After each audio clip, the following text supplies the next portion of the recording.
Now at 6, South Florida's Jewish community will celebrate the start of Hanukkah tonight, and the family of murdered journalist Steven Sotloff will honor him tonight and also celebrate their first Festival of Lights without him. CBS 4's Marianne Martinez live in Pinecrest with the story. Marianne.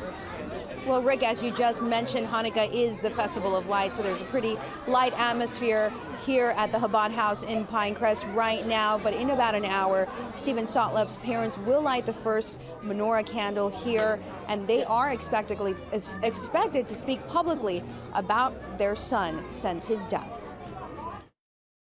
When Hanukkah begins tonight, the first Menorah candle will glow in memory of murdered journalist Steven Sotloff. And this is really symbolic of what the holiday is about, that in spite of where you are, what situation you may be in life, it's our responsibility and our opportunity to bring light into the most darkest places. Rabbi Yossi Harlig is the director of the Chabad House, where Sotloff's family will celebrate Hanukkah tonight.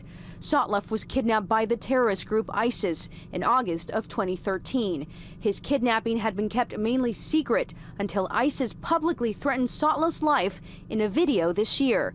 Sotloff's mother broke her silence this August, pleading for her son's life in the video. I ask you to use your authority to spare his life. The South Florida native who loved the Dolphins and the Heat was kidnapped in Syria while freelancing for Time magazine. Steven is a journalist who traveled to the Middle East to cover the suffering of Muslims at the hand of tyrants. The 31-year-old was murdered by ISIS in early September. His family didn't speak publicly, instead expressing their loss through a spokesman. Steve was no hero. Like all of us, he was a mere man who tried to find good concealed in a world of darkness.